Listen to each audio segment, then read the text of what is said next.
Cup final is almost upon us. After 24 days of competition, 63 games and over 160 goals, a new world champion is set to be crowned in Moscow, before soccer's biggest competition packs up for another 4 years. Welcomed by a mixture of suspicion and trepidation for political matters and events on the pitch, the 2018 World Cup has proved to be as riveting a tournament as we could have hoped for. It might have lacked an outstanding side capable of setting a new standard like Spain did in 2010, and it might have lost Portugal's Cristiano Ronaldo and Argentine star Lionel Messi earlier than anticipated, but the 2018 World Cup delivered entertainment in spades. Newsweek has picked 5 iconic moments from the last 4 weeks. VAR makes its debut. France's opening game of the tournament against Australia on June 16 had been a rather mundane affair for 58 minutes, until Antoine Griezmann went down in the box following a challenge from Joshua Risdon. Uruguayan referee Andrés Cunha immediately waved away the French striker's protests, and play went on until VAR announced its arrival on soccer's biggest stage. Cunha sprinted off the pitch to review footage of the incident for just over 30 seconds, before awarding Les Bleus a penalty. The first VAR decision in World Cup history left Australians incensed, while Griezmann converted the penalty. The Socceroos then equalised through penalty of their own, before France scored a late winner, which was only allowed to stand after the intervention of goal line technology. One of the major talking points ahead of the tournament, VAR became a regular feature throughout the competition without causing the chaos many had expected. Mbappé's stellar appearance when France and Argentina met in the round of 16, they produced one of the greatest games in World Cup history, never mind the tournament. That the performance of a single player could overshadow the 7-goal classic speaks volume for how supremely talented he is. Gliding past opponents, making the impossible look routine, Kylian Mbappé announced on the biggest stage of all with an ease that belied his age. The 19-year-old scored twice, won the penalty for France's first goal, and repeatedly tore through Argentina's defense at will.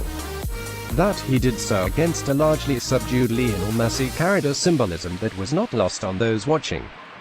Despite a disappointing World Cup, the Barcelona maestro remains close to his peak, but it won't be long before the baton is passed into Mbappé's hands. Messi and Ronaldo's last dance. The two greatest players of the generation arrived in Russia knowing this could well prove to be the last chance to leave the mark at the World Cup. Cristiano Ronaldo wasted no time in doing so, scoring a hat-trick, which included a dramatic late equalizer against Spain in Portugal's opening game, before scoring the winner against Morocco.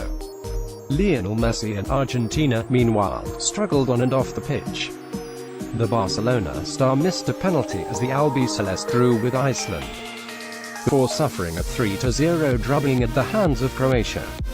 Ronaldo also fluffed his lines from the spot in Portugal's final game of the group, while Messi netted one of the goals of the tournament as Argentina secured a last-gasp win against Nigeria to reach the knockout stage. Ultimately, both would come up short in the round of 16, unable to score against Uruguay and France respectively, as the teams crashed out of the tournament. However, they offered a timely reminder of what soccer fans might miss in 4 years, and, perhaps fittingly, the duo couldn't be separated even in defeat. Germany made history for the wrong reasons. Germany arrived in Russia looking to make history, with many wondering whether they could become the first team since Brazil in 1962 to retain the World Cup for 2 consecutive tournaments. And why not? The defending champions had not lost a competitive game since they were knocked out by France in the quarterfinals of Euro 2016, boasted incredible talents, and were second favorite to lift the World Cup for the 5th time. Die Mannschaft did make history, but, unfortunately for Joachim Löw, they did so for all the wrong reasons, as they became the first German team in history to be knocked out in the group stages.